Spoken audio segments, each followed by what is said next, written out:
Hardship will show you who your real friends are. That's for sure. Can you read the quote once more? Don't eat with people you wouldn't starve with. The following is a conversation with Andrew Huberman, his 5th time on the podcast. He is the host of the Huberman Lab podcast and is an amazing scientist, teacher, human being, and someone I'm grateful to be able to call a close friend. Also, he has a book coming out next year that you should pre-order now called Protocols, an operating manual for the human body. This is the Lex Fridman podcast. To support it, please check out our sponsors in the description. And now, dear friends, here's Andrew Huberman. You think there's ever going to be a day when you walk away from podcasting? Definitely. I mean, I came up within and then on the periphery of skateboard culture. And for the record, I was not a great skateboarder. I always have to say that because skateboarders are relentless if you call something you didn't do or whatever. I mean, I could do a few things and I loved the community and I still have a lot of friends in that community. Jim Thiebaud at Deluxe, you can look him up. He's kind of the man behind the whole scene. I know Tony, Hawk, Danny Way, all these guys. I got to see them come up and get big and stay big in many cases, start huge companies like Danny and Colin McKay start DC. Some people have a long life in something, some don't. But one thing I observed and learned a lot from in skateboarding at the level of observing the skateboarders and then the ones that started companies. And then what I also observed in science and still observe is you do it for a while. You do it at the highest possible level for you. And then at some point you pivot and you start supporting the young talent coming in. In fact, the greatest scientists, people like Richard Axel, Catherine Dulac, there are many other labs in neuroscience, Carl Dijsselhoff. They're not just known for doing great science, they're known for mentoring some of the best scientists that then go on to start their own labs. And I think in podcasting, I am very fortunate I got in a fairly early wave, not the earliest wave, but thanks to your suggestion of doing a podcast, fairly early wave. And I'll continue to go as long as it feels right. And I feel like I'm doing good in the world and providing good, but I'm already starting to scout talent. My company that I started with Rob Moore, Psychom Media, there's a couple other guys in there too, Mike Blayback, our photographer, Ian Mackey, Chris Ray, Martin Phobes. We are a company that produces podcasts. Right now that's Huberman Lab Podcast, but we're launching a new podcast, Perform, with Dr. Andy Galpin. Nice. And we want to do more of that kind of thing, finding a really great talent, highly qualified people, credentialed people. And I've got a new kind of obsession with scouring the internet, looking for the young talent in science, in health, and related fields. And so will there be a final episode of the HLP? Yeah, I mean, bullet buster cancer aside, someday they'll be the very last, and thank you for your interest in science, and I'll clip out. Yeah, I love the idea of walking away and not be dramatic about it. Right. When it feels right, you can leave and you can come back whenever the fuck you want. Right. Jon Stewart did this well with The Daily Show. I think that was during the 2016 election when everybody wanted him to stay on and he just walked away. Dave Chappelle, for different reasons, walked away. Disappeared, came back. Gave away so much money. Didn't care. And then came back and was doing like stand-up in the park in the middle of nowhere. Genius. You have Habib, who undefeated walks away at the very top of a sport. Is he coming back? No. It's Or done. at least we don't know. Yeah. Right. You don't know. I don't know if you know. Bears everywhere are worried. Yeah, I think, it's always a call. The last few years have been tremendous growth. We launched in January 2021, and even this last year, 2024, has been huge growth, in all sorts of ways. It's been wild. And we have some short form content planned, 30-minute shorter episodes that really distill down the critical elements. We're also thinking about moving to other venues besides podcasting. So there's always the thought and the discussion. But when it comes to like when to hang up your cleats, it's like there just comes a natural time where you can do more to mentor the next generation coming in than focusing on self. And so there will come a time for that. And I think it's critical. I mean, again, I saw this in skateboarding, like Danny and Colin and Danny's brother, Damon, started DC with Ken Block, the driver who unfortunately passed away a little while ago, rally car driver. And they eventually sold it, I think, to Quicksilver or something like that. But they're all phenomenal talents in their respective areas. But they brought in the next line of amazing riders, the Plan B thing, Paul Rodriguez. For skateboarders, they know who this is. Now, in science, there are scientists like Feynman, for instance. I don't know if anyone can name one of his mentor offspring. So there are scientists who are phenomenal, like beyond world class, right? Multi-generational world class, who don't make good mentors. I'm not saying he wasn't a good mentor, but that's not what he's known for. And then there are scientists who are known for being excellent scientists and great mentors. And I think there's no higher celebration to be had at the end of one's career if you can look back and be like, hey, I put some really important knowledge into the world. People made use of that knowledge. And guess what? You spawned all these other scientific offspring or sport offspring or podcast offspring. I mean, in some ways we look to Rogan and to some of the other earlier podcasts as like they paved the way. Rhonda Patrick, first science podcast out there. So, it eventually the baton passes, but fortunately right now everybody's active and it feels really good. Yeah, well, you're talking about the healthy way to do it, but there's also a different kind of way where you have somebody like Grigori Perelman, the mathematician who refused to accept the Fields Medal. So he's one of the greatest living mathematicians, and he just walked away from mathematics and rejected the Fields Medal. What did he do after he left mathematics? Life. Private. 100%. I respect that. He's become essentially a recluse. Is these photos of him looking very broke, like he could use the money. Ooh. He turned away the money. He turned away everything. There's you just have to listen to the inner voice. You have to listen to yourself and make the decisions that don't make any sense for the rest of the world and make sense to you. I mean, Bob Dylan didn't show up to pick up his Nobel Peace Prize. That's punk. Yeah. He probably grew in notoriety for that. Maybe he just doesn't like going in Sweden, but it seemed like it would be a fun trip. I think they do it in a nice time of year. But hey, that's his right. He earned that right. I think the best artists aren't doing it for the prize. They aren't doing it for the fame or the money. They're doing it because they love the art. Yeah, that's the Rick Rubin thing. You got to verb it through, download your inner thing.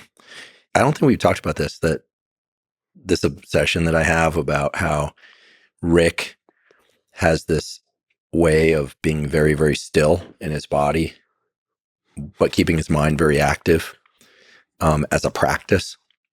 Went and spent some time with him in Italy last June, and we would tread water in his pool in the morning and listen to History of Rock and Roll and 100 Songs. Amazing podcast, by the way. It is. Yeah. And then he would spend a fair amount of time during the day, in this kind of meditative state where his mind is very active, body very still. And then Carl Dijsselroth, when he came on my podcast, talked about how he forces himself to sit still and think in complete sentences late at night after his kids go to sleep.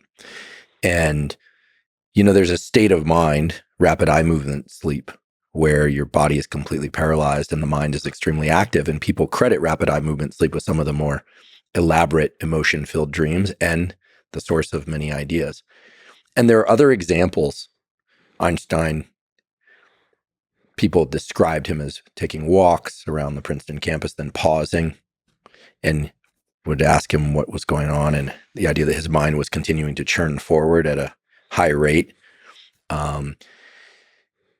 So, this is far from controlled studies, but we're talking about some incredible minds and creatives who have a practice of stilling the body while keeping the mind deliberately very active, very similar to rapid eye movement sleep. And then there are a lot of people who also report, great ideas coming to them in the shower, while running. So it can be the opposite as well, where the body is very active and the mind is perhaps more on kind of like a default mode network, not really focusing on any one specific thing. Interesting. There's a bunch of physicists and mathematicians I've talked to. They talk about sleep deprivation and going crazy hours through the night, obsessively pursuing a thing. And then the solution to the problem comes when they finally get rest. Right. And we know, we just did this 6-episode special series on sleep with Matt Walker.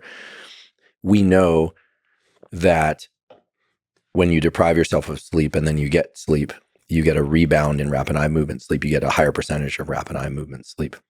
And Matt talks about this in the podcast, and he did an episode on sleep and creativity, sleep and memory, and rapid eye movement sleep comes up multiple times in that series.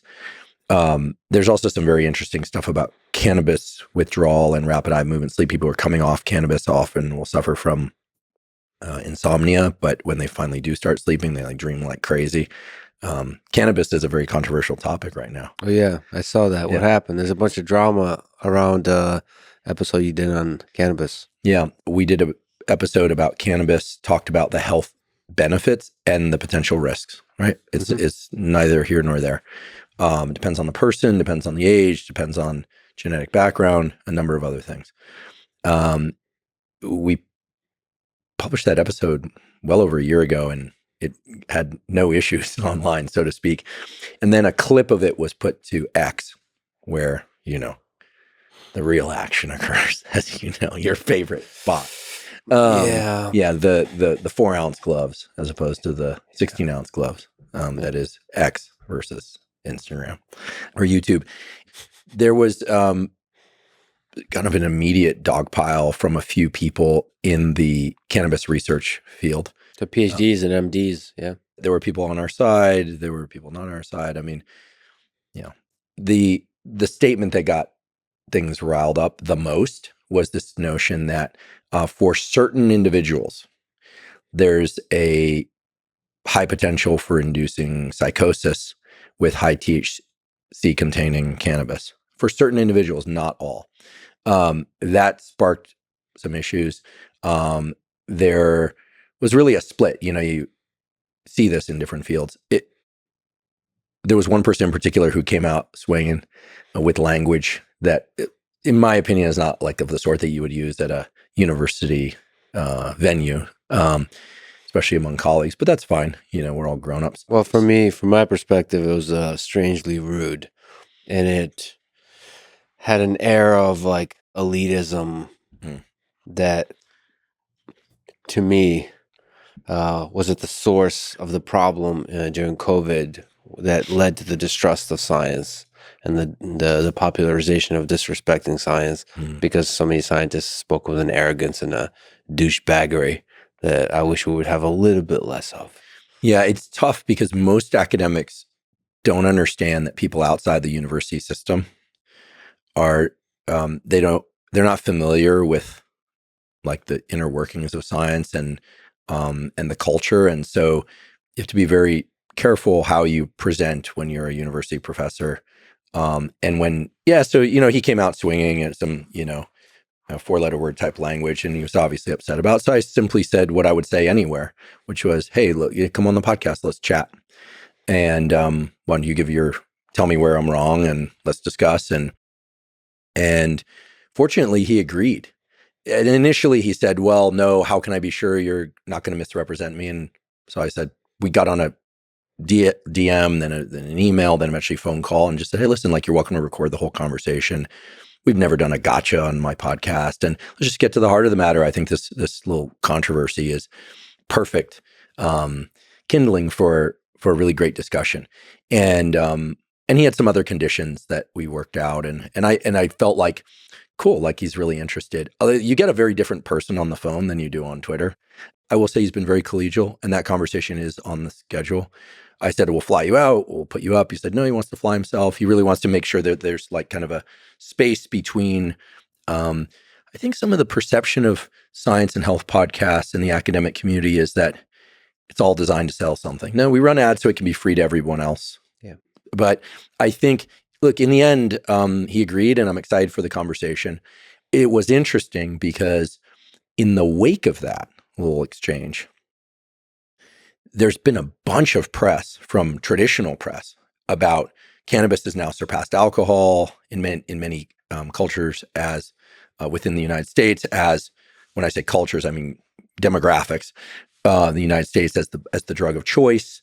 There have been people highlighting the issues of potential psychosis in high THC containing, and so it's kind of interesting to see how traditional media is sort of on board certain elements that, I put forward. And I think there's some controversy as to whether or not the different strains, the indicas and sativas, are biologically different, et cetera. So we'll get down into the weeds, pun intended, during that one. And I'm excited. It's the first time that we've responded to a direct criticism online about scientific content in a way that really promoted the idea of inviting a particular guest.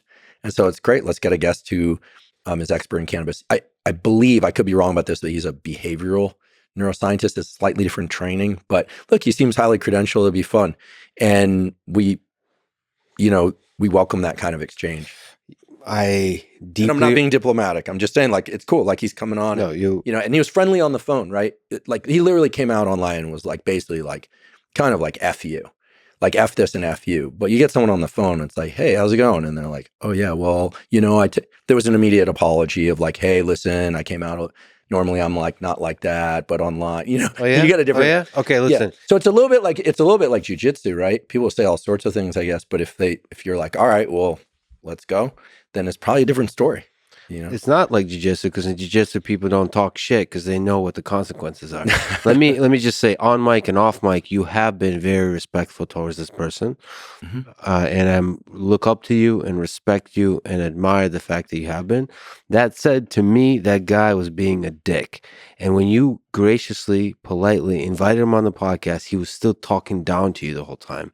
So I really admire and look forward to listening to you talk to him, but I hope others don't do that. You are a positive, humble voice exploring all the interesting aspects of science. You want to learn.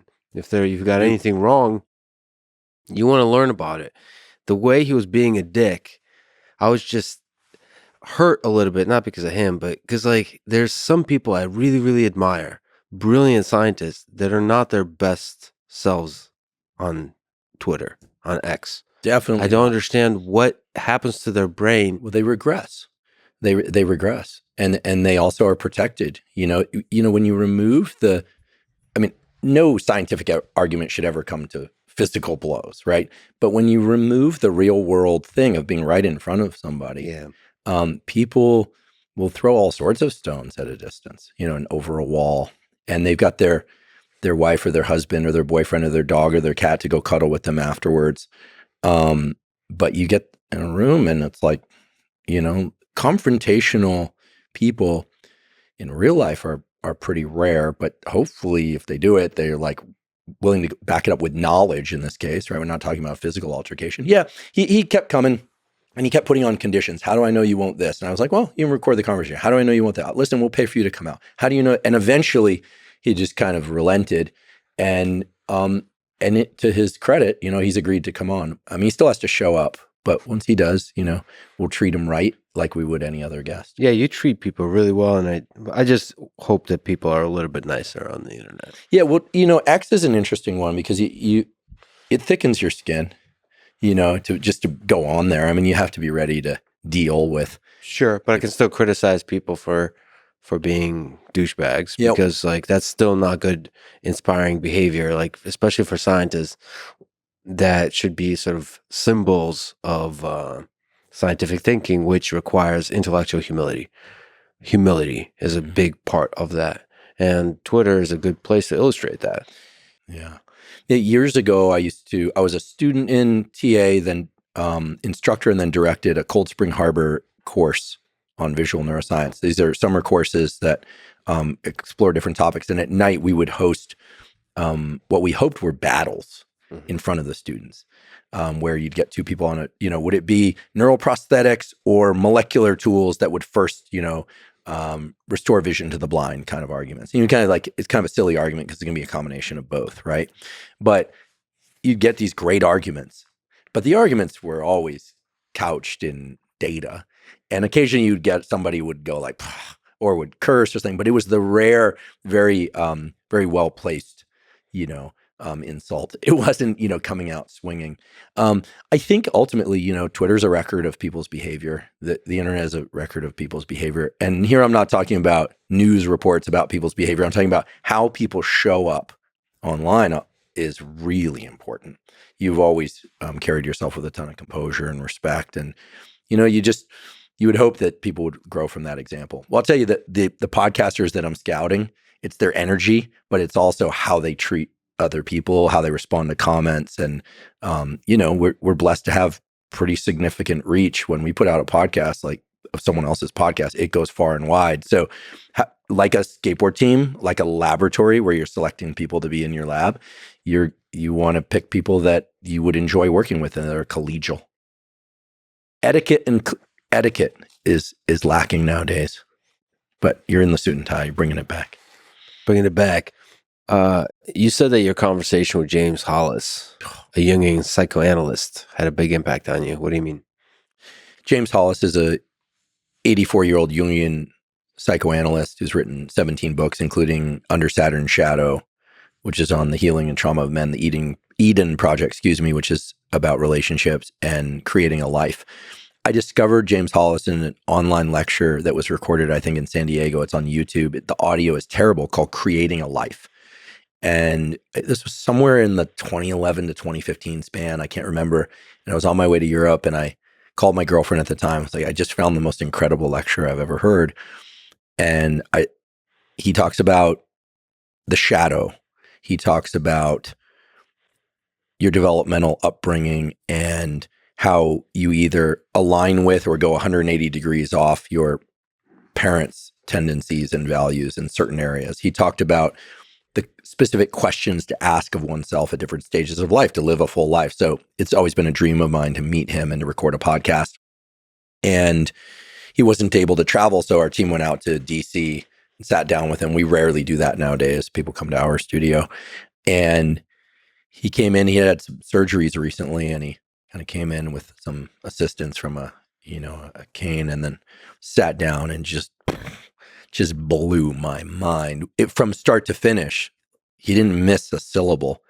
And every sentence that he spoke was like a quotable sentence with real potency and actionable items. I think one of the things that was most striking to me was how he said, when we take ourselves out of stimulus and response, and we just force ourselves to spend some time in the quiet of our thoughts while walking or while seated or while lying down. It doesn't have to be meditation, but it could be.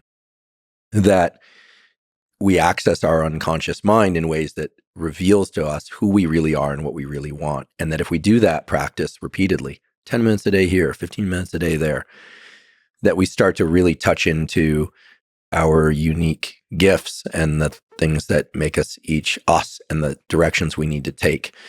But that so often we just stay in stimulus response. We just do, which is great. We have to be productive. But we miss those important messages. And interestingly, he also put forward this idea of, what is it? It's like get up, shut up, suit up. Yeah, something like that. Like get out of bed, suit up, and shut up and get to work. He also has that in him, kind of a Goggins type mindset. So be able to turn off all this self-reflection and self-analysis and just get shit done. But then also take dedicated time and stop and just let stuff geyser to the surface from the unconscious mind. And he quotes Shakespeare, and he quotes Jung, and he quotes everybody through history with incredible accuracy and in exactly the way needed to drive home a point. But that conversation to me was one that I really felt like, okay, if I don't wake up tomorrow for whatever reason, that one's in the can, and I feel really great about it. To me, it's the most important guest recording we've ever done, in particular because he has wisdom. And while I hope he lives to be 204, chances are he's got another, 20, 30 years with us, hopefully more. But I really, really wanted to capture that information and get it out there. So I'm very, very proud of that one. And he's the kind of guy that anyone listens to him, young, old, male, female, whatever, and you're going to get something of value. What do you think about this idea of the shadow? That the good and the bad that we repress, that hides from plain sight when we analyze ourselves, that's there. You think there's like a ocean that we don't have direct access to? Yes. Yeah. Jung said it. We have all things inside of us, and we do. And some people are more in touch with those than others, and some people it's repressed. I mean, does that mean that we could all be, horrible people or marvelous people, benevolent people? Perhaps. I think that, thankfully, more often than not, people lean away from the like violent and harmful parts of their shadow. But I think spending time thinking about, one's shadows is super important. How else are we going to grow? Otherwise, we have these unconscious blind spots of denial or repression or whatever, the psychiatrists tell us. But yeah, it clearly exists within all of us. I mean, we have neural circuits for rage. We all do. We have neural circuits for altruism. And no one's born without these things. And some people they're atrophied and some people they're hypertrophied. But looking inward and recognizing what's there is key. Or positive things like creativity. Maybe that's what Rick Rubin is accessing when he goes silent. Yeah. Silent body, active mind. Mm-hmm. That's interesting. What is it for you? What place do you go to that generates ideas, that helps you generate ideas? I have a lot of new practices around this. I mean, I'm always exploring for protocols. I have to. Mm-hmm. It's like in my nature. When I went and spent time with Rick, I tried to adopt his practice of staying very still and just letting stuff, come to the surface, or the Dice-Rothian way of formulating complete sentences while being still in the body. What I have found works better is what my good friend Tim Armstrong does to write music. He writes music every day. He's a music producer. He's obviously a singer, guitar player for Rancid. And he's helped dozens and dozens and dozens of female pop artists and punk rock artists write great songs. And many of the famous songs that you've heard from other artists, Tim helped them write. Tim wakes up sometimes in the middle of the night, and what he does is he'll start drawing or painting. So what he's done, and Joni Mitchell talks about this too, you find some creative outlet that's like 15 degrees off center from your main creative outlet, and you do that thing. So for me, that's drawing. I like doing anatomical drawings, neuroscience-based drawing neurons, that kind of thing. And if I do that for a little while, my mind starts churning on the nervous system and biology, and then I come up with areas I'd like to explore for the podcast, ways I'd like to address certain topics. Right now, I'm very interested in autonomic control. A beautiful paper came out that shows that anyone can learn to control their pupil sizes and without changing luminance through a biofeedback mechanism. And that gives them control over their so-called autonomic nervous system.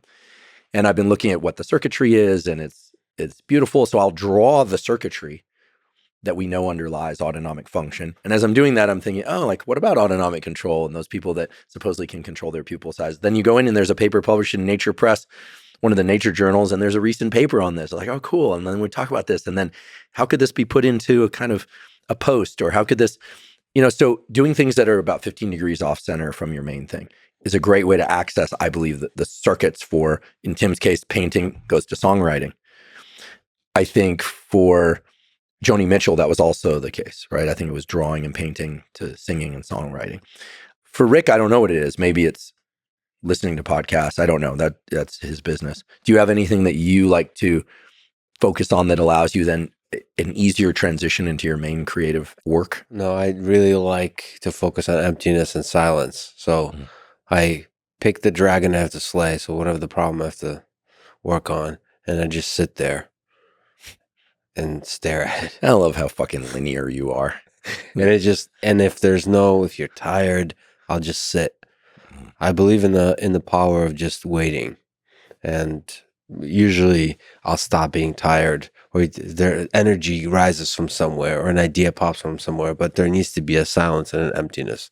It's an empty room, just me and the dragon, and we wait. That's it. Like if it's usually with programming, you're thinking about a particular design, like how do I design this thing to solve this problem?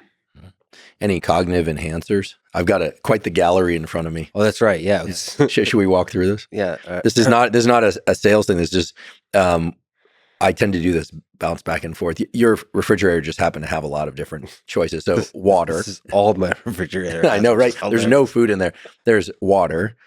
There's Element, which they now have canned. Yeah. And yes, they're a podcast sponsor for both of us, but that's not why I cracked one of these open. I like them provided they're cold. And that's, by the way, my least favorite flavor, as I was saying. That's the reason it's still left in the fridge. The cherry one is really good. The black cherry. Good. There's an orange one. Yeah. I pushed the sled this morning and pulled the sled for my workout at the gym, and it was hot today here in Austin. So some salt is good.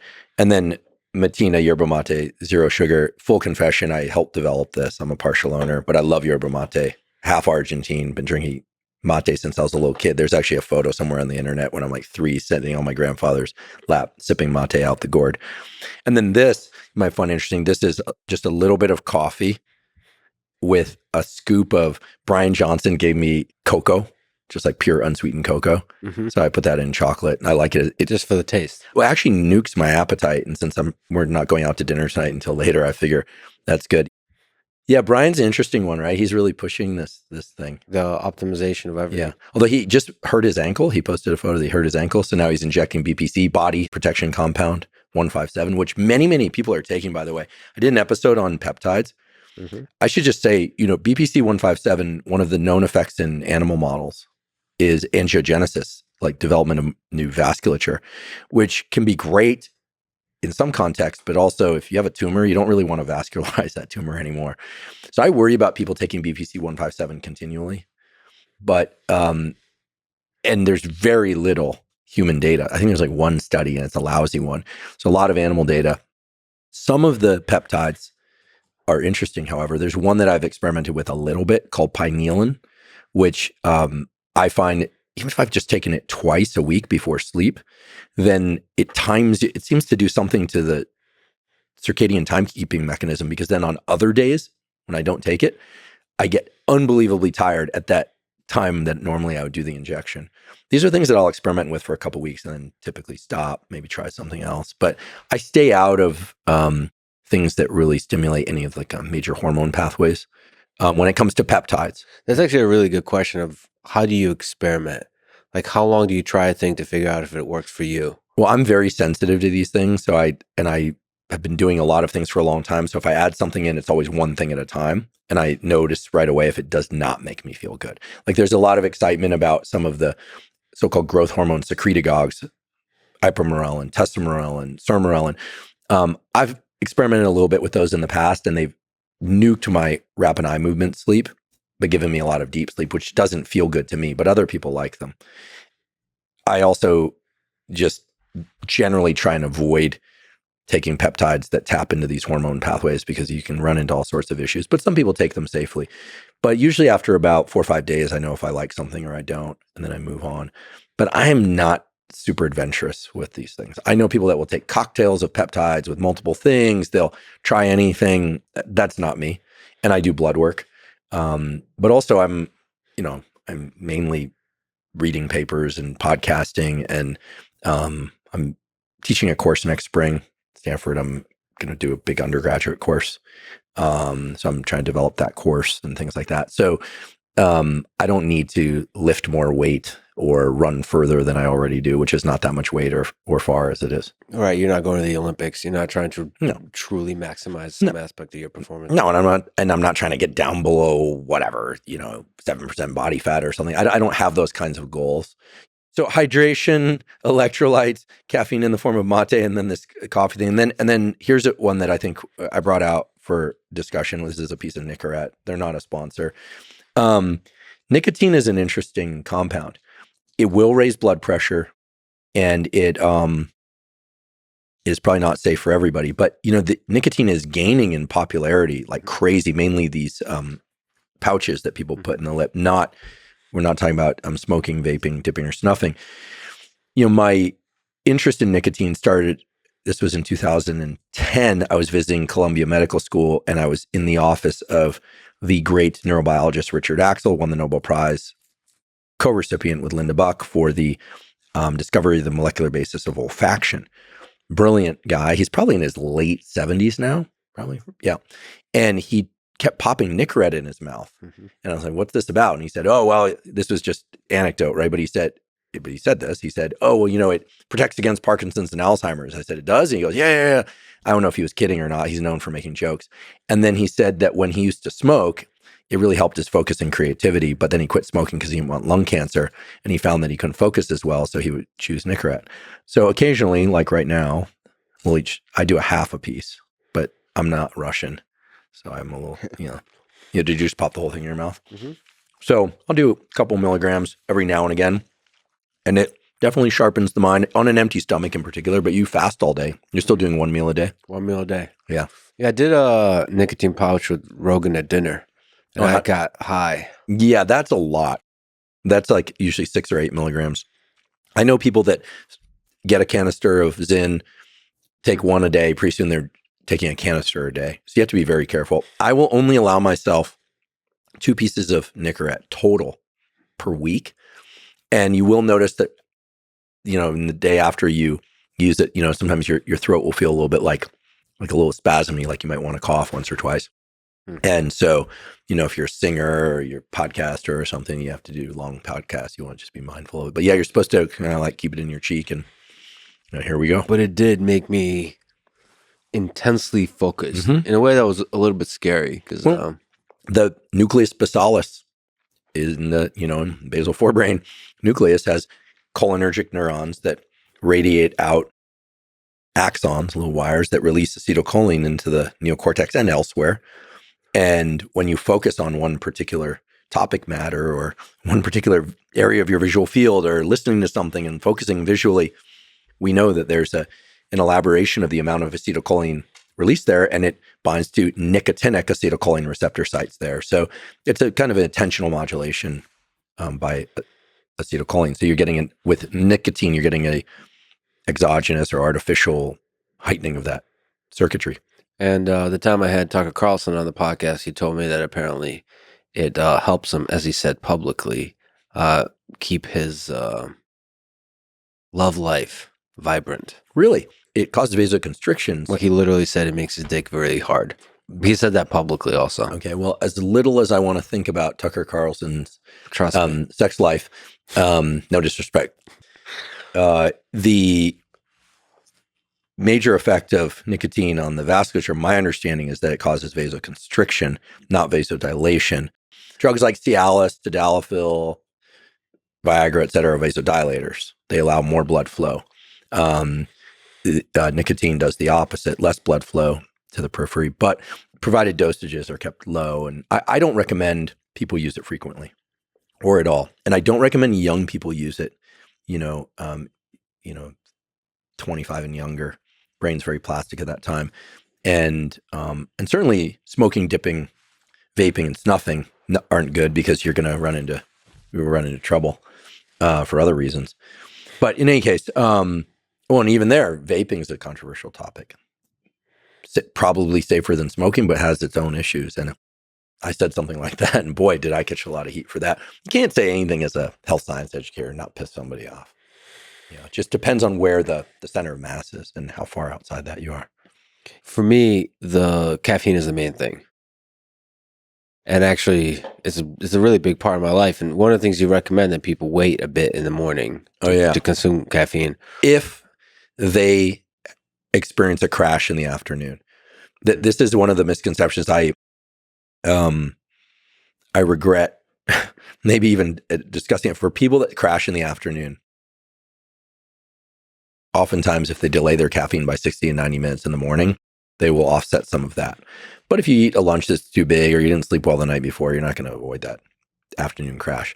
But I'll wake up sometimes and go straight to hydration and caffeine, especially if I'm going to work out. Here's a weird one. If I exercise before 8:30 a.m., especially if I start exercising when I'm a little bit tired, I get energy that lasts all day. If I wait until my peak of energy, which is mid-morning, 10 a.m., 11 a.m., and I start exercising then, I'm basically exhausted all afternoon. And I don't understand why. I mean, it depends on the intensity of the workout. But so I like to be done, showered, and heading into work by 9 a.m. But I don't always meet that mark. So you're saying it doesn't affect your energy if you start out with exercising? I think you can get energy and wake yourself up with exercise if you start early, and then that fuels you all day long. I think that if you wait until you're feeling at your best to train, sometimes that's detrimental, because then in the afternoon when you're doing like the work we get paid for, like research, podcasting, et cetera, then oftentimes, your brain isn't firing as well. That's interesting. I haven't really rigorously tried that. Wake up and just start running or lifting. This is the Jocko thing. And then there's this phenomenon called entrainment, where if you force yourself to exercise or eat or socialize or view bright light at a certain time of day for 3 to 7 days in a row, pretty soon there's an anticipatory circuit that gets generated. This is why anyone in theory can become a morning person to some degree or another. And this is also a beautiful example of why you wake up before your alarm clock goes off. People wake up and all of a sudden it goes off. It wasn't because it clicked. It's because you have this incredible timekeeping mechanism that exists in sleep. And there's some papers that have been published in the last couple of years, Nature Neuroscience and elsewhere, showing that people can answer math problems in their sleep. Simple math problems, but math problems nonetheless. This does not mean that if you ask your partner a question in sleep that they're going to answer accurately. Like they might screw up the whole cumulative probability of 20% across multiple months. All right, listen. What happened? Here's the deal. A few years back, I did a 4.5 hour, after editing, 4.5 hour episode on male and female fertility.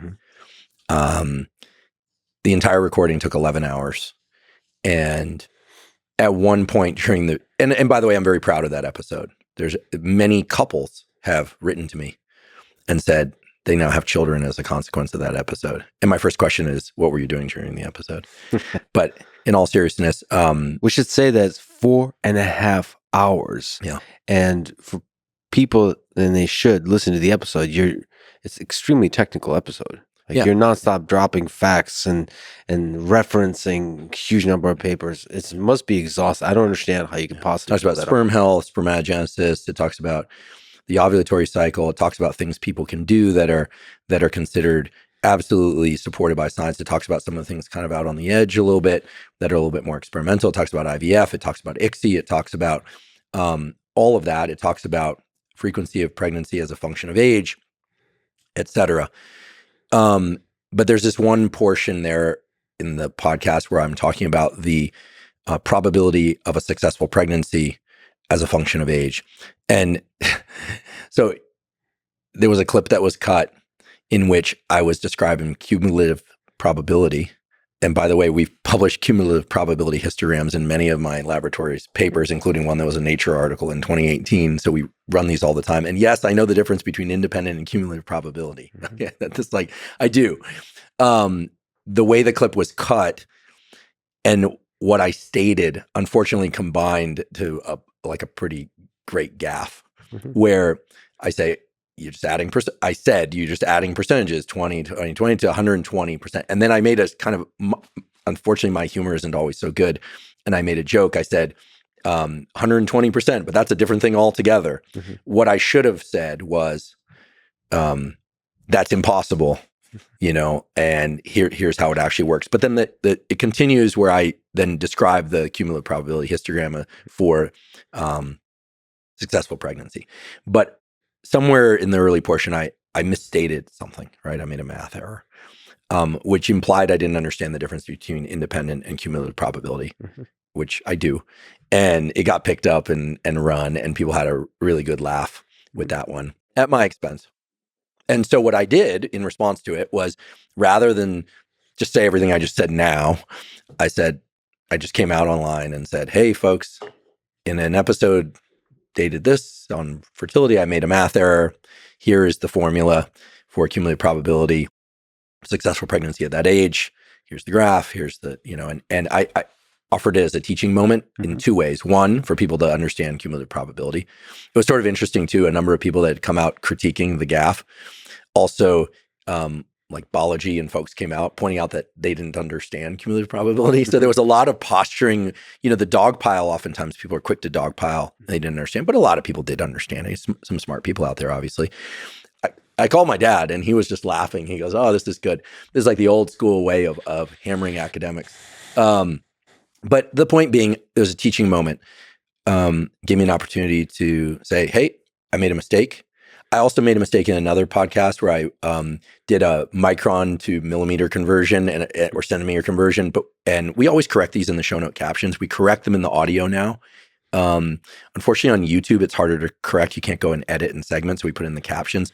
But that was the one teaching moment. If you make a mistake, it's substantive and related to data. You apologize and correct the mistake. Use it as a teaching moment. The other one was to say, hey, in all the thousands of hours of content we've put out, I'm sure I've made some small errors. I think I once said serotonin when I meant dopamine, and you're riffing, and it's a reminder to be careful, to edit, double check. But the internet usually edits for us, and then we go make corrections. But it didn't feel good at first, but ultimately, I can laugh at myself about it. Long ago at Berkeley, when I was TAing my first class, it was a biopsychology class. It's been 1998 or 1999.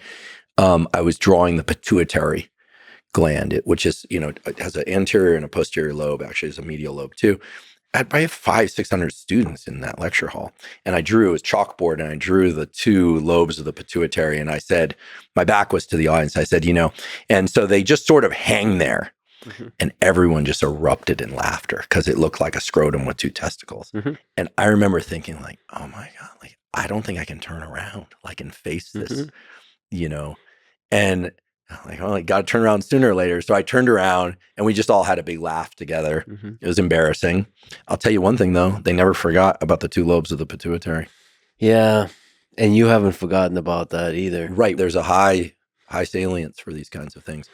And it also was kind of fun to see how excited people get to see people trip.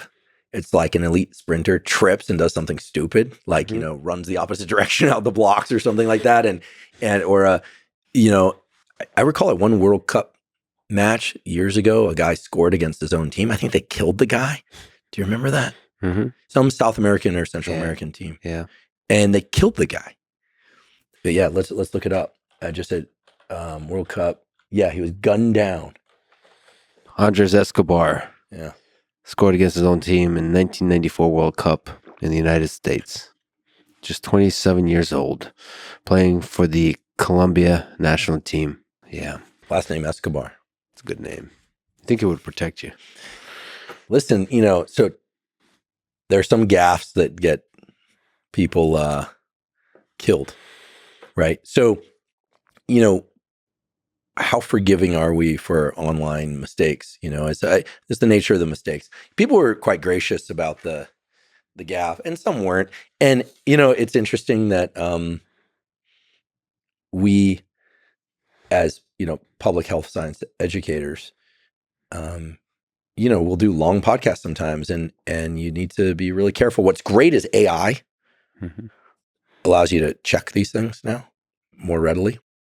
So that's cool.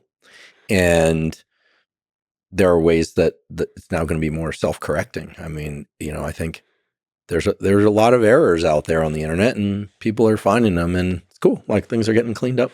Yeah, but mistakes nevertheless will happen. Do you feel the pressure of not making mistakes? Sure. I mean, I try and get things right to the best of my ability. I check with experts. It's kind of interesting when people really don't like something that was said in a podcast. A lot of times I chuckle because I'm, at Stanford, we have some amazing scientists, but I talk to people elsewhere.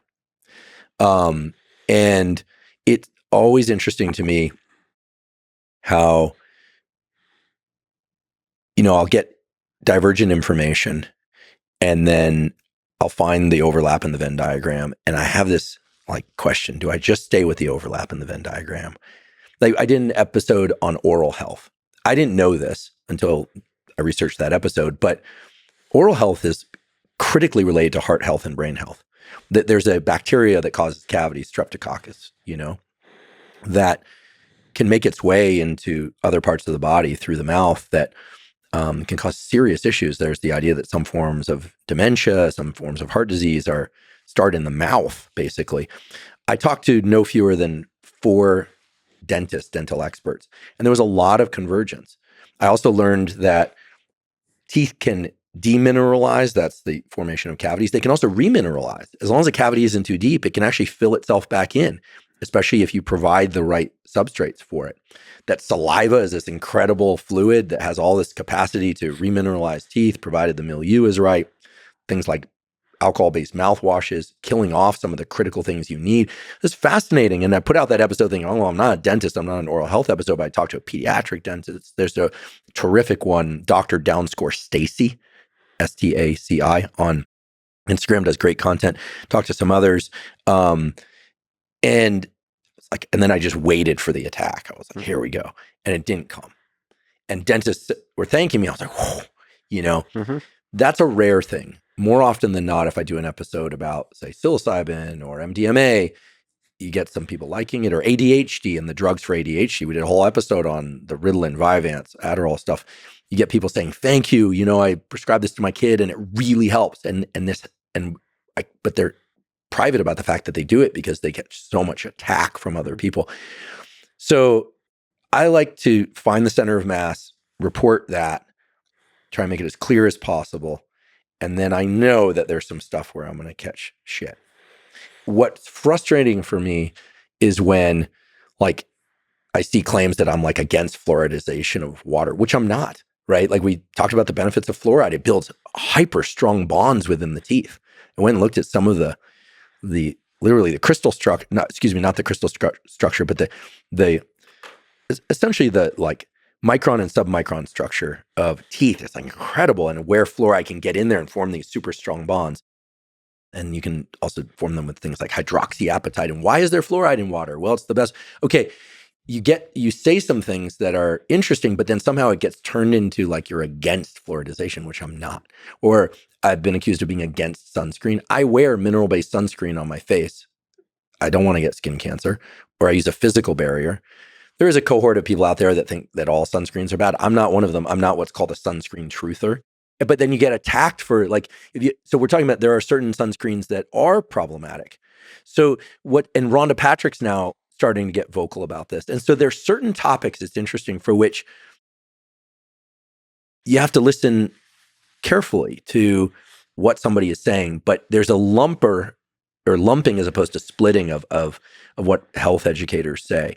And so it just seems like with politics, there's this urgency to just put people into a camp of expert versus renegade or something. And it's not like that. It's just not like that. So the short answer is I really strive to get things right. But I know that I'm going to piss certain people off. And you've taught me, and Joe's taught me, and other podcasters have taught me that if you worry too much about it, then you aren't going to get the newest information out there. Like peptides, there's very little human data unless you're talking about Vyleesi or the melana, stuff in the alpha melanocyte stimulating hormone stuff, which are prescribed for female libido, to enhance female libido, or sermorelin, which is for certain growth hormone deficiencies. With rare exception, there's very little human data. But people are still super interested, and a lot of people are taking and doing these things. So you want to get the information out. Do you try to not just look at the science, but research what the communities are talking, what the various communities are talking about? Maybe research what the conspiracy theorists are talking about, just so you know all the armies that are going to be attacking your castle. Yes. So for instance, there's a community of people online that believe that if you consume seed oils or something, that you're setting up your skin for sunburn. And if you don't, there's all these theories, but I like to know what the theories are. I like to know what the extremes are, but I also like to know what the standard conversation is. But there's generally more agreement than disagreement. I think where, I've been kind of bullish actually is, or supplements, people go, oh, supplements. Well, there's food supplements, like a protein powder, which is different than a vitamin. And then they are compounds. There are compounds that have real benefit, but people get very nervous about the fact that they're not regulated. But some of them are vetted for potency and for safety with more rigor than others, and it's interesting to see how people who take care of themselves and put a lot of work into that are often attacked. That's been interesting. Also, one of the most controversial topics nowadays is Ozempic, Mounjaro.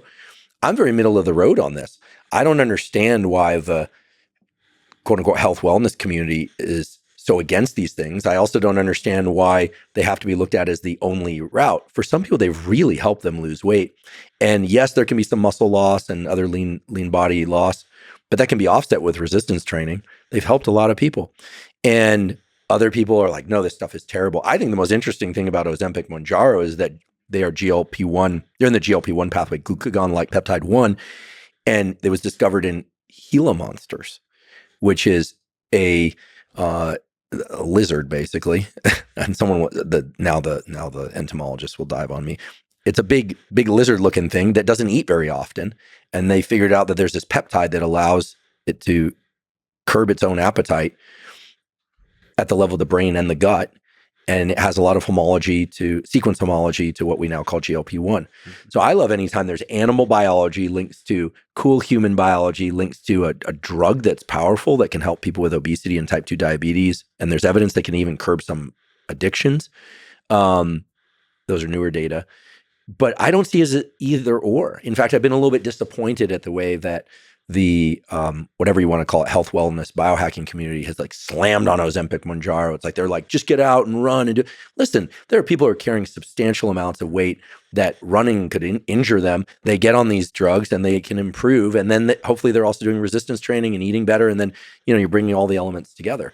Well, why do you think the criticism is happening? Is it that Ozempic became super popular, so people are misusing it, or that kind of thing? No, I think what it is that people think if it's a pharmaceutical, it's bad. Yeah. And then, or if it's a supplement, it's bad, depending on which camp they're in. And wouldn't it be wonderful to kind of like fill in the gap between this divide? What I would like to see in politics and in health is neither right nor left, but what we can just call a league of reasonable people that looks at things on an issue by issue basis and fills in the center. Because I think most people are I don't want to say center in a political way, but I think most people are reasonable. They want to be reasonable, but that's not what sells clicks. That's not what drives interest. But I'm a very like I look at issue by issue, person by person. I don't like in-group, out-group stuff. I never have. I've got friends from all walks of life. I said this on other podcasts, and it always sounds like a political statement, but like the push towards like, polarization it's so frustrating. If there's one thing that's discouraging to me as I get older each year, I'm like, wow, are we ever going to get out of this like polarization? Speaking of which, how are you going to vote for the presidential election? I'm still trying to figure out how to interview the people involved and do it well. What do you think the role of podcasts is going to be in this year's election? I would love long form conversations to happen with the candidates. I think it's going to be huge. I would love Trump to go on Rogan. I'm embarrassed to say this, but I would love to see Joe Biden go on Joe Rogan also. I would imagine that both would go on, but separately. I think I think a debate. I mean, Joe does debates, but I think Joe at his best is one-on-one conversation, really intimate. I just wish that Joe Biden would actually do long-form conversations. I thought he had done it. Wasn't he? I think it was on Jay Shetty's podcast. He did Jay Shetty. He did a few, but when I mean long-form, I mean really long form, like 2-3 hours, and more relaxed. It was much more orchestrated, because what happens when the interview is a little bit too short, it becomes into this generic political type of NBC, CNN type of interview. You get a set of questions and you don't get to really feel the human, expose the human to the light in it, we talked about the shadow, the good, the bad, and the ugly. So I think there's something magical about 2, 3, 4 hours, but it doesn't have to be that long, but it has to have that feeling to it where there's not people standing around and everybody's nervous and you're going to be strictly sticking to the question answer type of feel, but just shooting shit, which Rogan is the best by far in the world at that. Yeah, I don't think people really appreciate how skilled he is at what he does. And the 3 or 4 podcasts per week, plus the UFC announcing, plus comedy tours in stadiums, plus you know, doing comedy shows in the middle of the week, plus a husband and a father and a friend and jiu-jitsu. The guy's got like superhuman levels of output. I agree that long form conversation is a whole other business, and I think that people want and deserve to know the people that are running for office in a different way, and to really get to know them. Well, listen, I guess I mean, is it clear that he's going to do jail time, or maybe he gets away with a fine? I don't think I'm. Because I was going to say, I mean, does that mean you're going to be podcasting from in prison? Yeah, jail? we're going to. In fact, I'm going to figure out how to commit a crime so I can get in prison. Please don't. Well, that's. I'm sure they have visitors, right? That just doesn't feel an authentic way to get the interview. But yeah, I understand. You wouldn't be able to wear that suit. You'd be wearing a different suit. That's true. Yeah. That's true. It's going to be interesting. And you do, I'm not just saying this because you're my friend, but you would do a marvelous job. I think you should sit down with all of them separately to keep it civil and see what happens. Here's one thing that I found really interesting in this whole political landscape. When I'm in Los Angeles, I often get invited to these, like, they're not dinners, but gatherings where, a local, bunch of podcasters will come together, but a lot of people from the entertainment industry, big agencies, big tech, like big tech. Many of the people have been on this podcast. And they'll host a discussion or a debate. And what you find, if you look around the room and you talk to people, is that about half the people in the room are very left-leaning and very outspoken about that. And they'll tell you exactly who they want to see in the win the presidential race. And the other half will tell you that they're for the other side. A lot of people that people assume are on one side of the aisle or the other are in the exact opposite side. Now, some people are very open about who they're for, but it's been very interesting to see how when you get people one-on-one, they're like telling you they want X candidate to win or Y candidate to win. And sometimes I'm like, really? I can't believe it. Like, you? Mm-hmm. I'm like, yep. And so it's what people think about people's political leanings is often exactly wrong. And that's been eye-opening for me. And I've seen that in university campuses too. And so it's going to be really, really interesting to see what happens in November. In addition to that, as you said, most people are close to the center, despite what Twitter makes it seem like. Most people, whether they're center left or center right, they're kind of close to the center. Yeah. I mean, here's to me, the most interesting question. Who is going to be the next big candidate in years to come? Like, who's that going to be? Right now, I don't see or know of that person. Who's it going to be? Yeah, the young, promising candidates, we're not seeing them. We're not seeing, like, who. Another way to ask that question, who would want to be? Well, that's the issue, right? Who wants to live in this 12-hour news cycle where you're just trying to, dunk on the other team so that nobody notices, like, the shit that you fucked up. Like that's not only not fun or interesting, it also is just like, it's got to be psychosis inducing at some point. And I think that, God willing, we're going to, some young guy or woman is like on this and refuses to back down and was just like determined to be president and will make it happen. But like, I don't even know who the viable candidates are. Maybe you, Lex, we should ask Sagar. Sagar would know. Yeah. Yeah. Maybe Sagar himself. Sagar's show is awesome. Yeah, he and Crystal do a great thing. He's incredible. Especially since they have somewhat divergent opinions on things. Yeah. That's what makes it so cool. He's great. He looks great in a suit. Looks real sexy. He's taking real good care of himself. I think he's getting married soon. Congratulations, Sagar. Forgive me for not remembering your wife, future wife's name. But. He won my heart by giving me a biography of Hitler as a present. That's what he gave you? Yeah. I gave you a hatchet with a poem inscribed. That just shows the fundamental difference. With a poem inscribed in it. Which was pretty damn good. I realize everything we bring up on the screen is like really depressing, like the soccer player getting killed. Can we bring up something happy? Sure. Let's go to Nature is Metal Instagram. Those are pretty intense.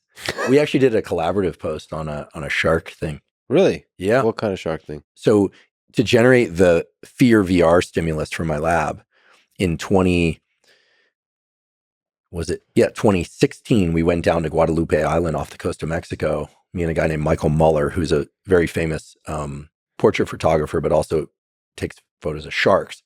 And we used 360 video to build VR of great white sharks, brought it back to the lab. We published that study in Current Biology. In 2017, went back down there. And that was the year that I exited the cage.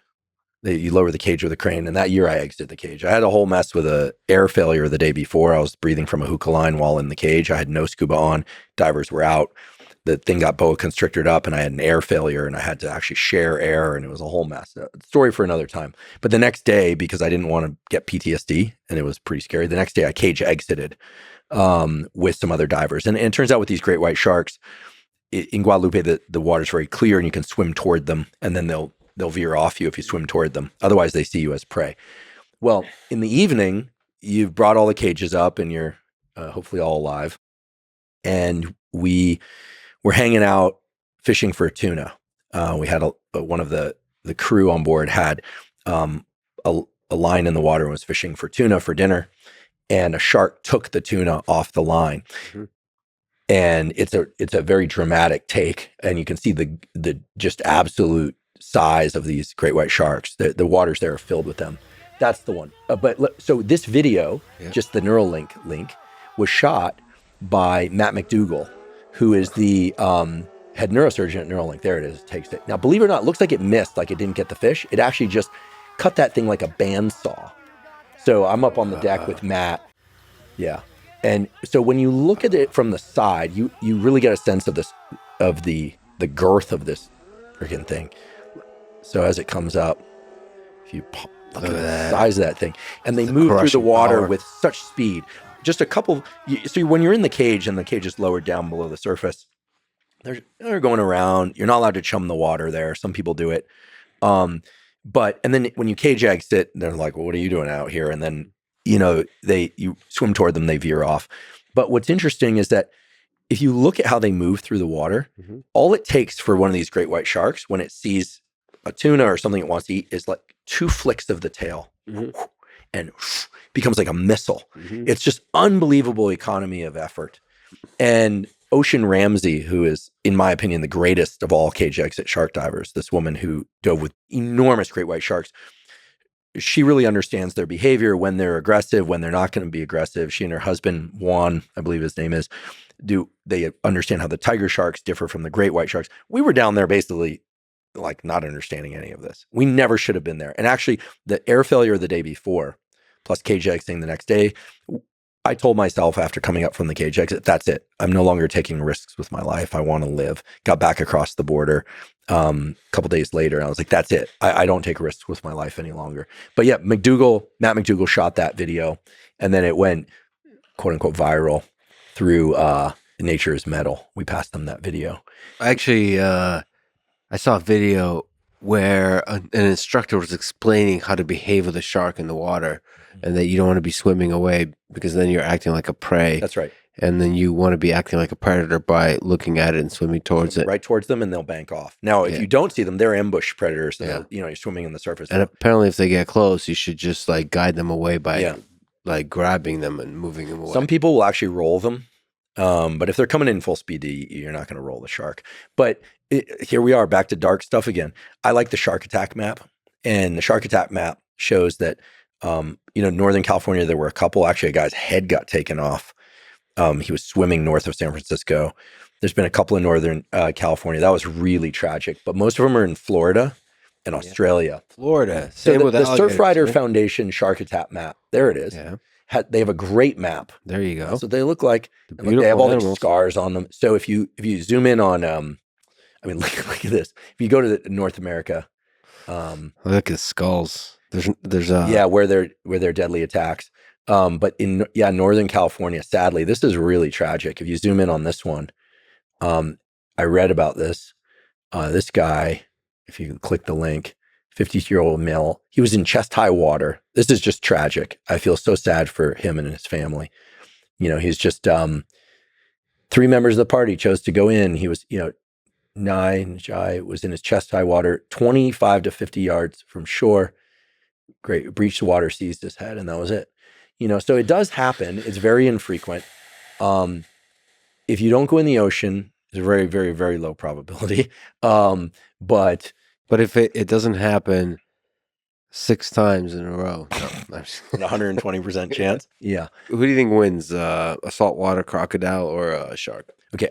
I do not like saltwater crocodiles. They scare me to no end. Michael Muller, who dove all over the world, he sent me a picture of him diving with saltwater crocs in Cuba. It was a smaller one, but goodness gracious, have you seen the size of some of those saltwater crocs? Yeah. I'm thinking the sharks are so agile. They're amazing. They've head cammed one or body cammed one, moving through the kelp bed. And you look and it's just, they're so agile moving through the water, and it's looking up at the surface, like the camera's looking at the surface, and you just realize if you're out there, you're not, and you're swimming and you get hit by a shark, you're not. I was going to talk shit and say that a salty has way more bite force, but according to the internet, recently data indicates that the shark has a stronger bite. So I was assuming that a crocodile would have a stronger bite force and therefore agility doesn't matter, but apparently a shark.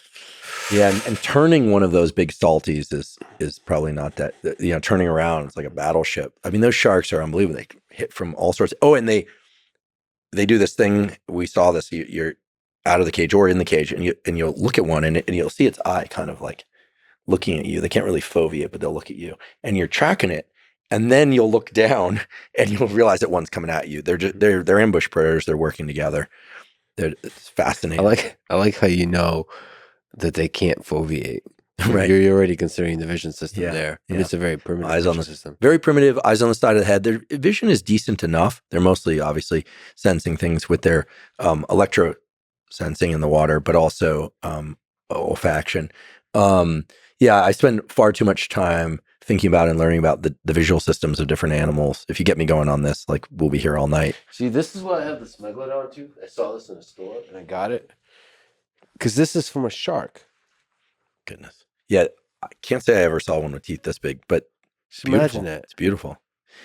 Yeah, it's probably, probably your blood pressure just goes and you don't feel a thing. Yeah, it's not good. Before we went down for the cage exit, a guy in our crew, Pat Dossett, who's very experienced diver, asked one of the South African divers that, so what, what's the contingency plan if like somebody catches a bite? And they were like, he was like, every man for himself. And they're like, basically saying like, if somebody catches a bite, like that's it.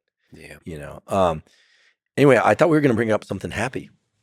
Oh, that is happy. Well, nature is beautiful. Yeah, nature is beautiful. We lived, but there are happy things. You brought up nature as metal. This is the difference between Russian Americans and Americans. It's like maybe this is actually a good time to bring up your ayahuasca journey. I've never done ayahuasca, but I'm curious about it. I'm also curious about iboga. But you told me that you did ayahuasca and that for you, it wasn't the dark, scary ride that it is for everybody else. Yeah, it was an incredible experience for me. I did it twice, actually. And have you done high-dose psilocybin? Never, no. I just did small dose psilocybin a couple times. Yeah. So I was, nervous about it. I was very understandably scared. So. I've done high-dose psilocybin. It's terrifying, but I've always gotten something very useful out of it. So, I mean, I was nervous about, like, whatever demons might hide in the shadow, in the Jungian shadow. Like, I was nervous. But I think it turns out, I don't know what the lesson is to draw from that, but my experience be born Russian. It must be the Russian thing. I mean, there's also something to the jungle. There, it strips away all the bullshit of life, and you're just there. I forgot the outside civilization exists. I forgot time because, like, when you don't have your phone, you don't have meetings or calls or whatever, you lose the sense of time. The sun comes up, the sun comes down. That's the fundamental biological timer.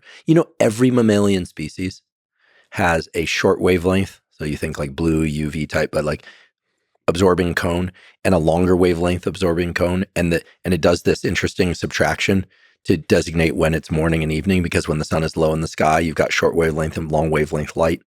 Like when you look at a sunrise, it's got blues and yellows, orange and yellows. You look in the evening, reds, orange, and blues. And in the middle of the day, it's like full spectrum light. Now, it's always full spectrum light, but because of some atmospheric elements and because of the low solar angle, you like that difference between the different wavelengths of light is the fundamental signal that the neurons in your eye pay attention to and signal to your circadian timekeeping mechanism. Like we are at the core of our brain in the suprachiasmatic nucleus, we are like wired to be entrained to the rising and setting of the sun. Mm-hmm. Like that's the biological timer, which makes perfect sense because, obviously as the planets spin and revolve. I also wonder like how that is affected by, in the rainforest, the sun is not visible often. So you're under the cover of the trees. So maybe that affects. Well, there are social rhythms, there are feeding rhythms. Sometimes in terms of some species will signal the timing of activity of other species. And, but yeah, getting out from the canopy is critical. Of course, even under the canopy during the daytime, there's far more photons than at night. This is always when I'm telling people to get sunlight in their eyes in the morning and in the evening. People say, there's no sunlight this time of year. I'm like, go outside on a really overcast day. It's far brighter than it is at night, right? So there's still lots of sunlight, even if you can't see the sun as an object. But I love time perception shifts. And you mentioned that in the jungle, it's linked to the rising and setting of the sun. You also mentioned that on ayahuasca, you zoomed out from the earth. Mm-hmm. These are, like, to me, the most interesting aspects of having a human brain as opposed to another brain. Of course, I've only ever had a human brain, but which is that you can consciously set your time domain window. Like we can be focused here, or we can be focused on all of Austin, or we can be focused on the entire planet. You can make those choices consciously. But in the time domain, it's hard. Like different activities bring us into fine slicing or more broad binning of time, depending on what we're doing, programming or exercising or researching or podcasting. But just how unbelievably fluid the human brain is in terms of its the aperture of the time-space window of our cognition and of our experience. And I feel like this is perhaps one of the more valuable tools that we have access to that we don't really leverage as much as we should, which is when things are really hard, you need to zoom out and see it as one element within your whole lifespan and that there's more to come. People commit suicide because they can't see beyond the time domain they're in, or they think it's going to go on forever. When we're happy, we rarely think this is going to last forever, but which is an interesting contrast in its own right. But I think that psychedelics, while I have very little experience with them, I have some, and it sounds like they're just a very interesting window into the different apertures. Well, how to surf that wave is probably a skill. One of the things I was prepared for, and I think is important, is not to resist. I think I understand what it means to resist a powerful wave, and it's not going to be good. So you have to be able to surf it. So I was ready for that, to relax through it. And maybe because I'm quite good at that, from knowing how to relax in all kinds of disciplines, playing piano and guitar when I was super young, and then through jiu-jitsu, knowing the value of relaxation, and through all kinds of sports, just to be able to relax the body fully and just accept whatever happens to you. That process is probably why it was a very positive experience for me. Do you have any interest in Iboga? I'm very interested in Iboga. There's a colleague of mine and researcher at Stanford, Nolan Williams, who's been doing some transcranial magnetic stimulation and brain imaging on people who have taken Ibogaine. Ibogaine, as I understand it, gives a 22-hour psychedelic journey where no hallucinations with eyes open, but you close your eyes and you get a very high resolution image of actual events that happened in your life, but then you have agency within those movies. I think you have to be of healthy heart to be able to do it. I think you have to be on a heart rate monitor. It's not trivial. It's not like these other psychedelics. But there's a wonderful group called Veteran Solutions that has used Iboga combined with some other psychedelics in the veterans community to great success for things like PTSD and it's a group I've really tried to support in any way that I can, mainly by being vocal about the great work they're doing. But you hear incredible stories of people who are just like near cratered in their life or zombied by PTSD and other things post-war, get back a lightness or achieve a lightness and a clarity that they didn't feel they had. So I'm very curious about these compounds. The state of Kentucky, we should check this, but I believe has taken money from the opioid crisis settlement for ibogaine research. I mean, so this is like no longer, yes, if you look here, let's see, did they do it? Oh no. No. Oh no, they backed away. Kentucky backs away from the plan to fund opioid treatment research. They were going to use the money to treat opioid. Now officials are backing off. $50 billion, what? Is on its way over the coming years. $50 billion. $50 billion is on its way to state and local government over the coming years. The pool of funding comes from multiple legal statements with pharmaceutical companies that profited from manufacturing or selling opioid painkillers. Kentucky has some of the highest number of deaths from the opioid. So they were going to do psychedelic research with ibogaine, supporting research on illegal folks, psychedelic drug called ibogaine. Well, I guess they backed away from it. Well,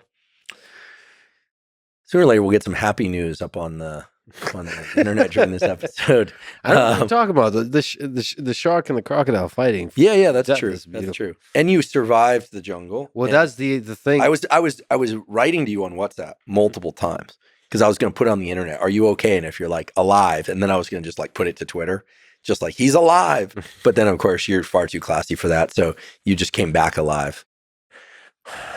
Well, jungle or not. One of the lessons is also, when you hear the call for adventure, just fucking do it. I was going to ask you, it's kind of a silly question, but like, give me a small fraction of the things on your bucket list. Bucket list. Yeah. Go to Mars. Yeah. What's the status of that? I don't know. I'm being patient about the whole thing. Red Planet ran that cartoon of you guys going to Mars. That one was pretty funny. That's true. Actually, that was pretty funny. The one where Goggins is already up there. Yeah, that's a funny one. Probably also true. I would love to die on Mars. Oh, but I just love humanity reaching out into the stars and doing this bold adventure and taking big risks and exploring. I love exploration. What about seeing different animal species? I'm a huge fan of this guy, Joel Sartore, where he has this photo arc project where he takes portraits of all these different animals. If people aren't already following him on Instagram, he's doing some really important work. This guy's Instagram is amazing. Like portraits of animals. Well, look at it. Look at these portraits. The amount of I don't want to say personality because we don't want to project anything onto them, but yeah, the like the eyes, and he'll occasionally put him moving like there's a little owl. I delight in things like this. I've got some content coming on animals and animal neuroscience and eyes. Oh, and dogs or all kinds of all animals. And I'm very interested in kids content that incorporates animals. So we have some things brewing there. Like I could look at this kind of stuff all day long. Look at that bat. Like bats, people think about bats as kind of like little flickering, little annoying disease carrying things. But look how beautiful that little sucker is. How's your podcast with the Cookie Monster coming? Oh yeah. We've been in discussions with Cookie. It's can't say too much about that, but Cookie Monster embodies dopamine, right? Cookie Monster wants cookie, right? Wants cookie right now. Like it was that one tweet. Cookie Monster, I bounce because cookies come from all directions. It's like it's just embodying the desire for something, and which is an incredible aspect of ourselves. The other one is, do you remember a little while ago, Elmo put out a tweet, "Hey, how's everyone doing out there?" And it went viral. And, the Surgeon General of the United States have been talking about the loneliness crisis. He came on the podcast. And, a lot of people have been talking about problems with loneliness, mental health issues with loneliness. Elmo puts out a tweet, "Hey, how's everyone doing out there?" And everyone gravitates toward it. So the different Sesame Street characters really embody the different like kind of aspects of self through very like narrow neural circuit perspective. Snuffleupagus is shy, and Oscar the Grouch, grouchy, right? And the Count, 1, a 2. The archetypes of the The archetypes This is of very life. Jungian once Right. again. Yeah, and I think that the creators of Sesame Street clearly either understand that or it's an unconscious genius to that. So yeah, there are some things brewing on conversations with Sesame Street characters. It's not. I know you'd like to talk to Vladimir Putin. I'd like to talk to Cookie Monster. Mhm. It illustrates the differences in our sophistication or something. Well, It illustrates a lot. Illustrates those a are all lot. bucket list. But yeah, I love animation. So I'm not anime. That's not my thing, but animation. So I'm very interested in the use of animation to get science content across. So there are a bunch of things brewing. But anyway, I delight in Sartori's work, and there's a conservation aspect to it as well. But I think that mostly want to thank you for finally putting up something that where something's not being killed or let some sad outcome. These are all really positive. They're really cool. They're really cool. And every once in a while, I'll look at that mountain lion. But I also like to look at these, and some of them remind me of certain people, right? So let's just scroll through. Like, for instance, I think when we don't try and process it too much. So okay, so look at this cat, this civet cat, amazing. I feel like that's somebody. I feel like this is like someone I met once as a young curiosity kid. Curiosity and a playfulness. Carnivore, frontalized eyes. Found in forested areas. Perception. Right. So then you go down, it's like this beautiful fish. Neon pink. Right. It reminds you of some of the influencers you see on Instagram, right? Except this one's natural. Just kidding. Let's see. No filter. No filter. Yeah. Let's see. I feel like bears. I'm a big fan of bears. Yeah, bears are beautiful. This one kind of reminds me of you a little bit. There's a stoic nature to it, a curiosity. So you can kind of feel the essence of animals. You don't even have to do psychedelics to get there. Look at that. He's the behind the scenes of how it's actually filmed. And then there's wow. Yeah. Yeah, in the jungle, the diversity of life was also stark. From a scientific perspective, just the fact that most of those species are not identified was fascinating. Right. It was every little insect is a kind of discovery. Right. I mean, one of the reasons I love New York City so much, despite its problems at times, is that everywhere you look, there's life. It's like a tropical reef. If you've ever done scuba diving or snorkeling, you look on a tropical reef and it's there's some little crab working on something, and everywhere you look, there's life. In the Bay Area, if you go scuba diving or snorkeling, it's like a kelp bed. The Bay Area is like a kelp bed. Every once in a while, some big fish goes by. It's like a big IPO. But most of the time, not a whole lot happens. Actually, the Bay Area, it's interesting as I've been going back there more and more recently.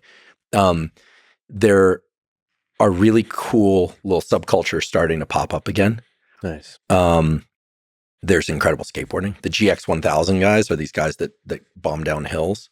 They're nuts. They're just going so just speed, not tricks. You guys see GX 1000. These guys going down hills in San Francisco. They are wild.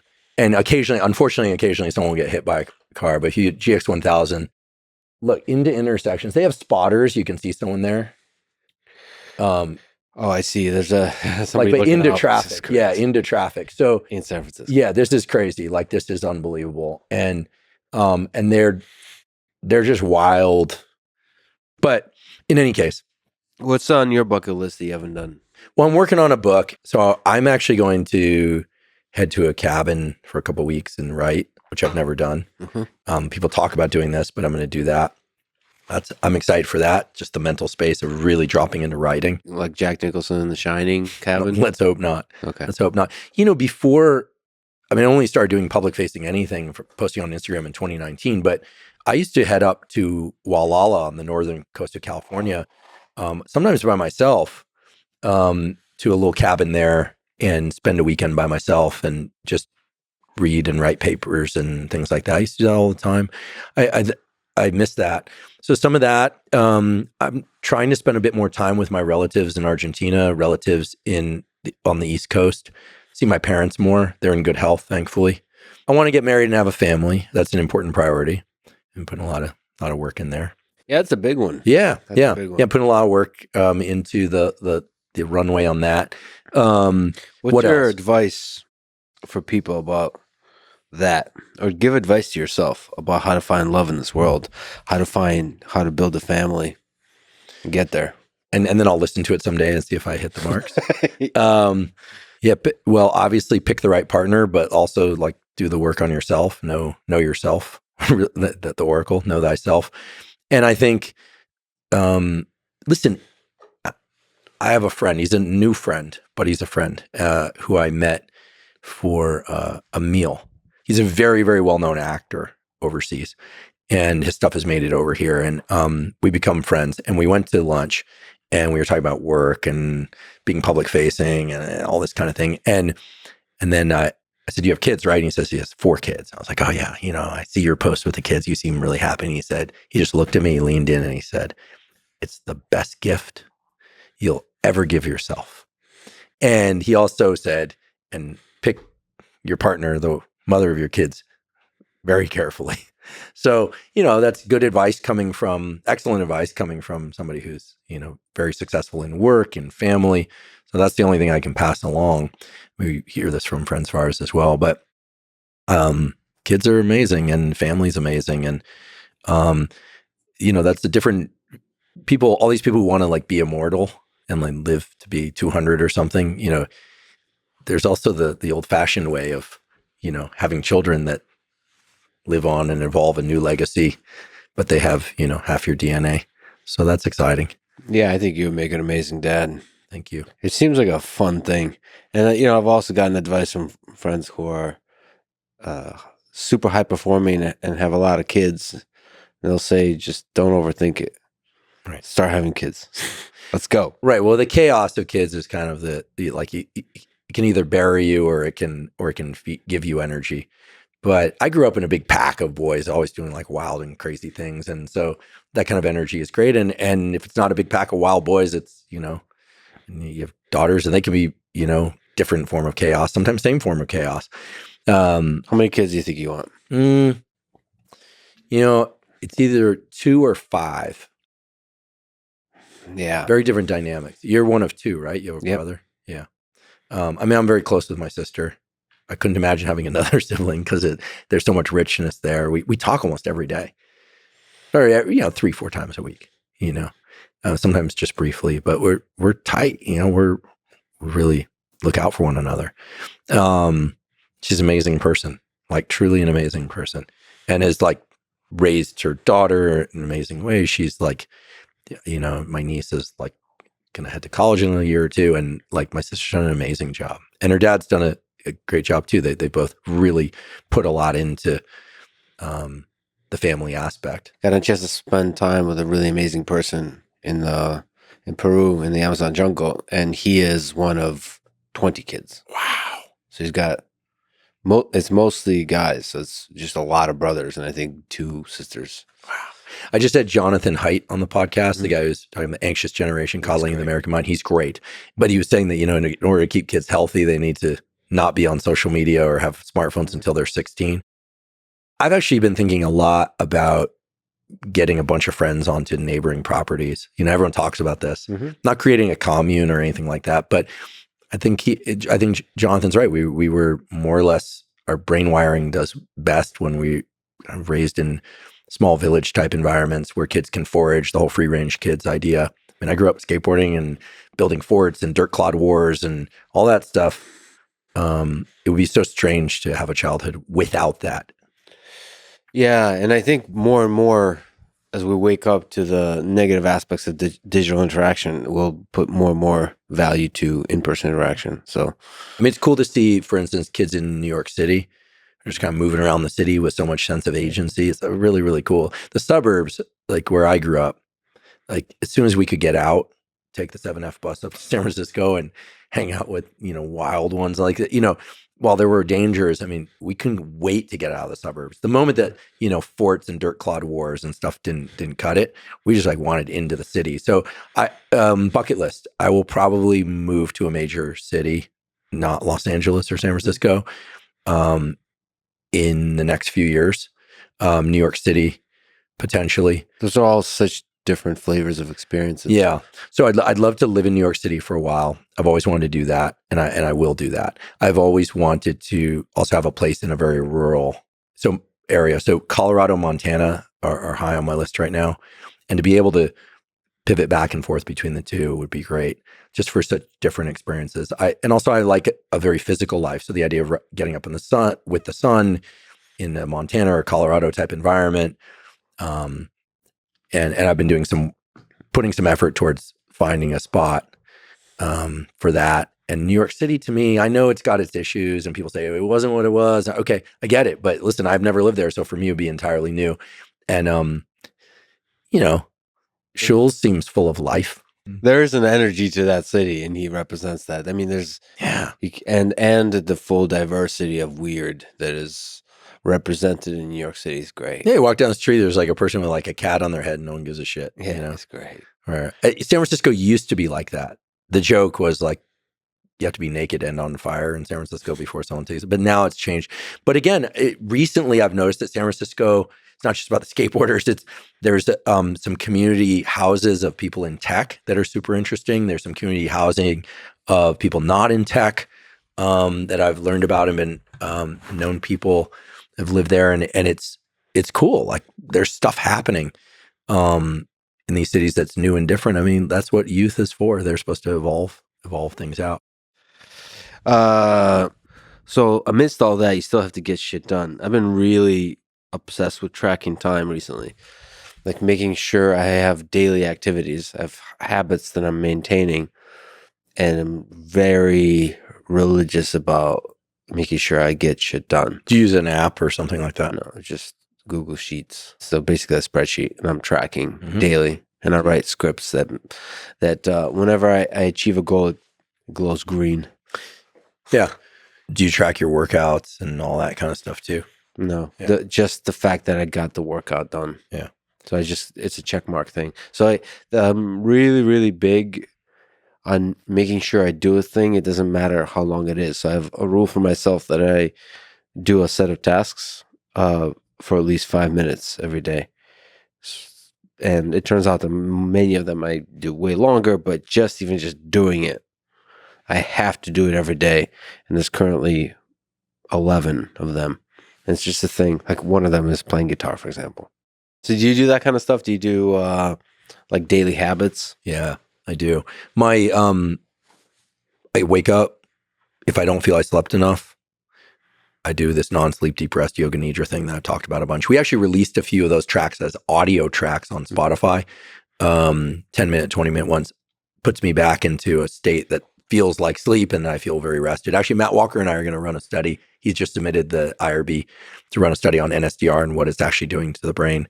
There's some evidence of increases in dopamine, et cetera, but those are older studies, still cool studies. But so I'll do that, get up, hydrate, and if I've got my act together, I punch some caffeine down, like some Matina, some coffee, maybe another Matina, and resistance train 3 days a week, run 3 days a week.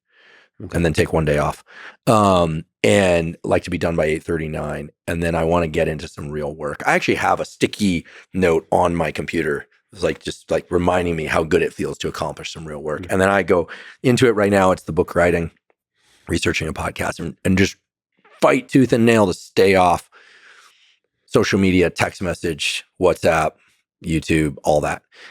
Get something done. How long can you go? Can you go like 3 hours? Just deep focus. If I hit a groove, 90 minutes to 3 hours if I'm really in a groove. That's tough. That's for me. I start the day actually. That's why I'm afraid. I'd really prize those morning hours. I start with the work. Yeah, and I'm trying to hit the 4 hour mark of deep focus. Great, I love it. And often can't. Newport, I'm really big believer. Yeah. It's often torture, actually. It's really, really difficult. Oh, yeah. The agitation. But I've sat across the table from you a couple of years ago when I was out here in Austin doing some work, and I was working on stuff you were working. And I noticed you just like stare at your notebook sometimes, just like pen at the same position, and then you'll get back into it. Like there are those moments you're building that hydraulic pressure and then go. Mm-hmm. Yeah, I try and get something done of value. Then the communications start. And talking to my podcast producer, my team is everything. I mean, like the magic potion in the podcast is Rob Moore, right? Who's has been in the room with me every single solo Costello used to be in there with us, but that's it. People have asked, journalists have asked, can they sit in? Friends have asked. Nope, just Rob. And for guest interviews, he's there as well. And I talk to Rob all the time. All the time. We talk multiple times per day. And, in life, I've made some errors in certain relationship domains in my life in terms of partner choice and things like that. And certainly don't blame all of it on them, but, I played my role. But in terms of picking business partners and friends, to work with, Rob's it's been bullseyes, and it's just Rob has been amazing. Mike Blayback, our photographer, and the guys I mentioned earlier, we just communicate as much as we need to, and we pour over every decision with near neuroticism before we put anything out there. And so including even creative decisions of topics to cover, all that. Yeah, a photo for the book jacket the other day. Mike shoots photos, then and then we look at them, we pour over them together.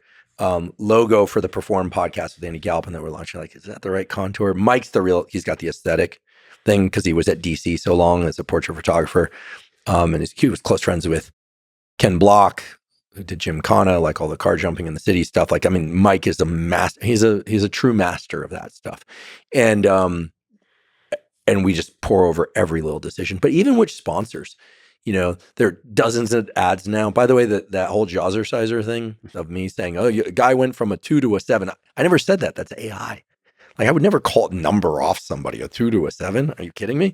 It's crazy. So is AI. If you bought the thing, I'm sorry. But our sponsors, we list the sponsors that we have and why on our website. And the decision, do we work with this person or not? Do we still like the product? We've got ways with sponsors because of changes in the product or most of the time it's amicable, all good. But just every detail, and that just takes a ton of time and energy. But I try and work mostly on content, and my team's constantly trying to keep me out of the other discussions. Mm-hmm. Because I obsess. But you have to have a team of some sort, someone that you can run things by. For sure. But one of the challenges, the larger the team is, and I'd like to be involved in a lot of different kinds of stuff, including engineering stuff, robotics work, research. All of those interactions, at least for me, take away from the deep work, the deep focus. Right. Unfortunately, I get drained by social interaction, even with the people I love and really respect and all that kind of stuff. You're an introvert. Yeah, fundamentally an introvert. So to me, it's a trade-off, getting shit done versus collaborating. And I have to choose wisely, because without collaboration, without a great team, which I'm fortunate enough to be a part of, you wouldn't get anything really done. But as an individual contributor, to get stuff done, to do the hard work of researching or programming, all that kind of stuff, you need the hours of deep work. I used to spend a lot more time alone.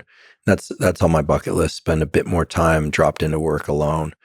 I think social media causes our brain to go the other direction. I try and answer some comments and then get back to work. I'm really, after going to the jungle, I appreciate not using the device. I've played with the idea of spending maybe 1 week a month not using social media at all. Mm-hmm. I used it, so after that morning block, I'll eat some lunch, and I'll usually do something while I'm doing lunch or something, and then a bit more work, and that real work, deep work. And then around 2:30, I do a non-sleep deep rest, take a short nap, wake up, boom, maybe a little more caffeine, and then lean into it again. And then, I find if you really put in the deep work, 2 or 3 bouts per day, by about 5 or 6 p.m., it's over. I was down at Jocko's place not that long ago, and in the evening did a sauna session with him and some family members of his and some of their friends. And it's really cool. They'll all work all day and train all day, and then in the evening they get together and they sauna and cold plunge. I'm really into this whole thing of gathering with other people at a specific time of day. I have a gym at my house, and I Tim will come over and train, or that we've kind of slowed that down in recent months. But I think gathering in groups once a day, being alone for part of the day, it's very fundamental stuff. We're not saying anything that hasn't been said millions of times before, but how often do people actually do that? And call the party, be the person to bring people together if it's not happening. That's something I've really had to learn, even though I'm an introvert. Hey, gather people together. You came through town the other day, and a lot of people at the house. It was rad. Actually, it was funny because I was getting a massage when you walked in. I don't sit around getting massages very often, but I was getting one that day. And then everyone came in and the dog came in and like everyone was piled in. It was very sweet. Again, no devices. But choose wisely the people you gather with. Right. And I was clothed. Thank you for clarifying. I wasn't, which is very weird. Yeah. The friends you surround yourself with. That's another thing. It's like I understood that from ayahuasca and from just the experience in the jungle. Is like just select the people.